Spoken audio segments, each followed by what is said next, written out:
Hello, my name is Alan Mavlid. I'm with Seascape Capital, and today we're going to talk about what is a good note.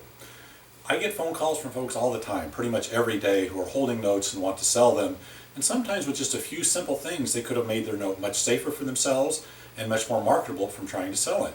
So let's go over a few of those items today. First of all, when you're selling your property, try to get as big of a down payment as you can.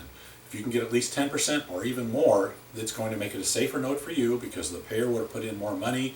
There's a lot more equity in there if anything ever went wrong. So try to get as big of a down payment as you can. If you can't give 10%, at least try to get something from the payer to make it a little bit safer for you. The second item is try to make sure that your payer has decent credit. And so obviously you're not going to get somebody with a perfect credit score in most cases, but if they have been paying their last bills on time, then you will know that they're a little bit better risk and you're going to feel a little bit more comfortable selling the property to them using owner financing.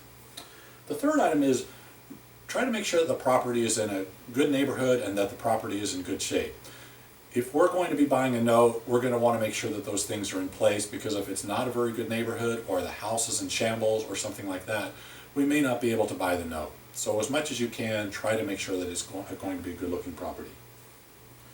The next thing is make sure that the documents were correctly prepared and professionally done, preferably by an attorney or a title company, so that there's no room for confusion, no room for any sort of misunderstanding, and that all the documents are lined up in case you ever do need to use them in any sort of proceeding. Also make sure that the terms are good, so make sure that you're charging an interest rate that's appropriate.